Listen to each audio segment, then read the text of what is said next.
Dari pertemuan sebelumnya atau segmen sebelumnya, kita membahas hukum Gauss yang mungkin belum sampai karena masih membahas berkaitan dengan garis gaya listrik dan juga flux. Mungkin kita akan lanjutkan sekarang, terutama berkaitan dengan hukum Gauss. Mudah-mudahan kita akan bisa mencakup materi tersebut. Baik, kita mulai. Sebagaimana yang sudah disebutkan sebelumnya, di segmen sebelumnya kita berhubungan dengan dA atau elemen permukaan, di mana arah garis medan medan listrik sejajar dengan arah vektor elemen permukaan dA. Jadi vektor elemen dA ini mungkin ditunjukkan dengan panah hitam, dan vektor medan E-nya ditunjukkan dengan panah kuning. Berarti ini kalau ini adalah elemen, berarti pada setiap elemen nanti akan sejajar pada sistem koordinat bola, yaitu pada arah vektor R topi, begitu. Nah, kemudian secara matematis ini nanti akan berhubungan dengan perkalian titik dua vektor yang akan menghasilkan skalar antara E dan dA, jadi E dot dA. Nah, dari sini mungkin kita perlu memperhatikan lagi atau mengingat lagi materi kuliah sebelumnya terkait dengan transformasi koordinat. Nah, ini nanti kita punya hubungan yang ini, bahwa untuk dA untuk suatu permukaan itu berhubungan dengan R kuadrat sin theta d theta dpi dikali R topi. Ya, ini tentu saja diperhatikan lagi karena ada transformasi koordinat yang menghubungkan dA ke koordinat bola, spherical koordinat. Nah, nanti kita gunakan pada beberapa rumusan. Supaya tidak bingung, maka kita perlu ingat bentuk ini, karena nanti mungkin akan digunakan untuk substitusi di persamaan yang akan kita gunakan. Nah, masih dengan flux. Jadi flux atau kita simbolkan sebagai P subscript E ini, flux listrik adalah ukuran medan listrik yang melalui permukaan tertentu. Jadi ini misalkan ada suatu permukaan ini nanti ditembus oleh medan listrik E, yang mana ini kurang lebih nanti akan sejajar dengan dA atau elemen permukaan. Nah, kekuatan medan sebanding dengan kepadatan kepadatan garis medan jumlah persatuan luas. Kekuatan medan sebanding dengan kepadatan garis medan jumlah persatuan luas. Dan karenanya E dan dA proporsional dengan jumlah garis yang melewati area dA. Kalau kita coba buat secara kuantitatif, maka flux listrik atau PE ini akan sama seperti integral dari suatu permukaan E dot dA, dimana E sendiri kita sudah punya bentuknya adalah seperti ini untuk satu muatan. Nah, kalau di sini kita coba jabarkan, karena ini integral permukaan, kita juga bisa tuliskan sebagai integral tertutup dari suatu permukaan yang melingkupi satu muatan tersebut. E dot dA ini sama dengan integral E nya kita substitusi dengan bentuk seperti ini. Jadi kita punya 1/4 pi epsilon 0 dikalikan Q per R kuadrat dikali R topi. Sedangkan dA nya kita gunakan ini bentuk yang tadi kita tunjukkan dari transformasi koordinat bola, dari dA menjadi R kuadrat sin theta d theta d pi dikali R topi. Nah, ini nanti mungkin ada beberapa hal. Di sini kita punya R topi dikali R topi, mungkin menghasilkan satu ya. Kemudian R kuadrat dengan R kuadrat kita bisa hilangkan. Nah, selebihnya kita punya Q per 4 pi epsilon 0 dikali sin theta d theta dan dpi. Karena tidak ada komponen atau variabel dpi, nah ini nanti akan menghasilkan satu ya. Terus kemudian kita punya sin theta d theta. Ini nanti kalau di integralnya kita coba selesaikan, nanti kita akan punya 4pi, dan akhirnya bentuk ini integral tertutup E dA ini akan sama seperti Q per epsilon 0. Ini untuk satu muatan. Jadi bentuknya menjadi lebih sederhana, menjadi Q per epsilon 0 untuk satu muatan. Sekarang anggap bahwa alih-alih satu muatan tunggal terdapat banyak muatan yang tersebar, maka E-nya itu merupakan penjumlahan dari EI. Dari I sama dengan 1 sampai ke N, sebanyak N muatan. Jadi misalkan kita punya muatannya tidak hanya satu tapi banyak muatan secara diskrit seperti ini, maka kalau bentuknya seperti ini, maka kita akan mensubstitusikan E-nya menjadi integral tertutup EI dikali dA yang merupakan penjumlahan dari I sama dengan 1 sampai N untuk EI-nya ini. Oke, dari sini kalau kita coba jabarkan, bentuk yang ini akan menghasilkan hasil yang seperti ini. Hanya saja ini tinggal sigma QI per epsilon 0. Ini bentuknya kalau terdiri dari lebih dari satu muatan. Nah, karena banyak muatan atau beberapa muatan itu pada suatu permukaan yang melingkupi muatan-muatan tersebut, kita ganti sigma itu menjadi key enclosed atau muatan yang dilingkupi permukaan tertentu. Jadi bentuknya akan menjadi seperti ini. Permukaannya itu bisa disebut sebagai Gaussian surface, begitu ya. Jadi key enclosed nya itu integral tertutup E dot dA sama dengan key enclosed per epsilon 0.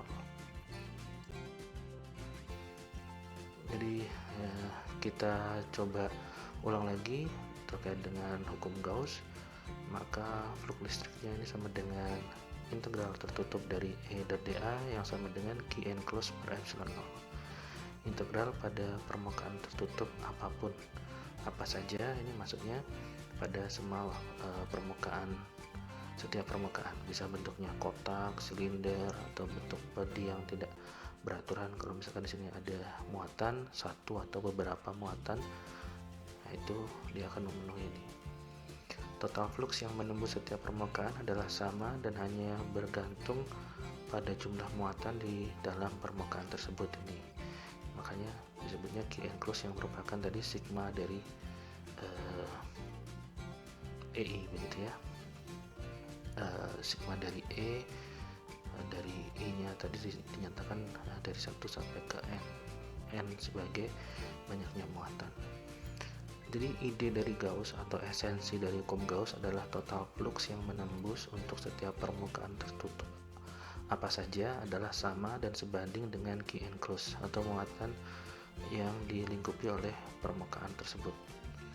Flux menembus ke luar permukaan untuk total muatan positif plus Q enclosed, sedangkan untuk flux yang menembus ke dalam permukaan untuk total muatan negatif Q enclosed. Catatan lagi, muatan di luar permukaan tidak memberikan kontribusi pada tinjauan tersebut. Jadi kalau misalkan ada muatan di luar permukaan, mungkin ini sudah berbeda lagi, tapi kita tinjau untuk Gaussian surface yang seperti ini. Kemudian masih di hukum Gauss, jadi bentuk yang ini tadi kita sudah jelaskan di slide sebelumnya. Kalau kita menggunakan teorema divergensi, kita akan punya integral tertutup permukaan E dot dA ini sama dengan integral volume dari del dot E d tau. Ini adalah volume. Jadi key enclosed dituliskan sebagai bentuk rho atau densitas muatan karena ini d tau volume, maka key enclosed nya ini sama dengan integral rho d tau. Nah, dari bentuk yang ini, maka hukum Gauss yang sebelumnya seperti ini, persamaan kita sebelumnya, maka kita akan punya bahwa integral V del dot E, integral V del dot E d tau ini akan sama dengan integral V rho per epsilon 0 d tau. Karena key enclosed nya adalah integral V rho d tau. Nah, dari sini kita punya integral. Nah, kita punya juga d tau. Maka kita coba hilangkan ruas kiri dan kanan menjadi lebih sederhana, menjadi del dot E sama dengan 1 per epsilon 0 dikali rho atau rho per epsilon 0, dengan Rho adalah densitas muatan suatu volume.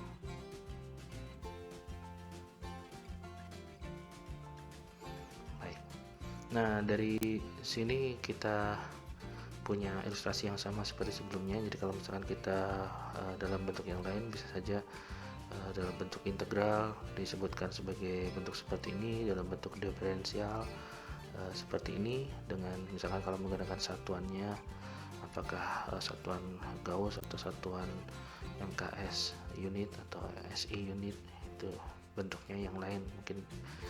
Jadi kita lebih familiar dari bentuk-bentuk persamaan Gauss dari bentuk yang sederhana seperti ini.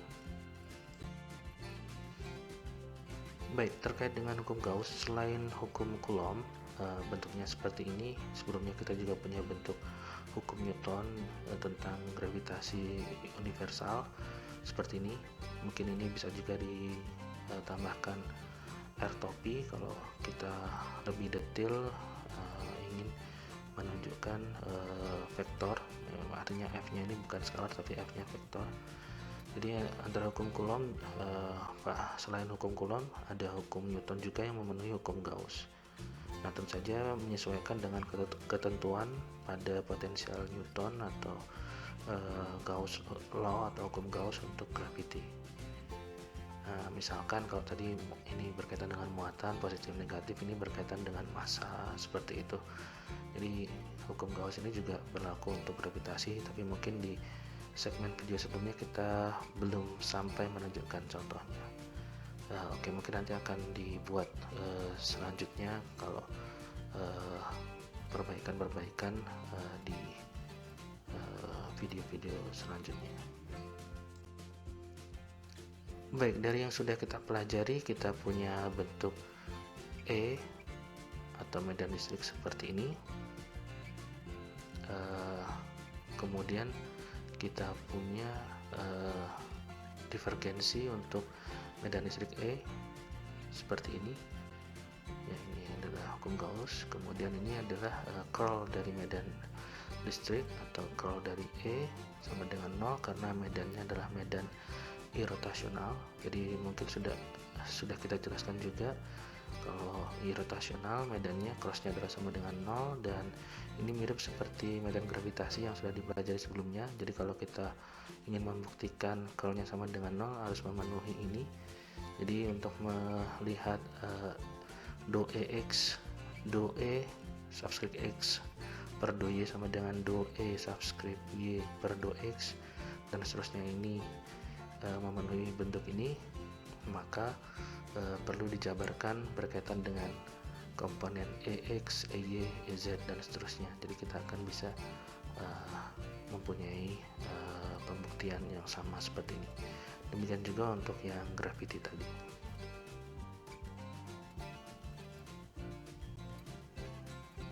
Baik, demikian yang bisa dijelaskan untuk hukum Gauss. Semoga bermanfaat.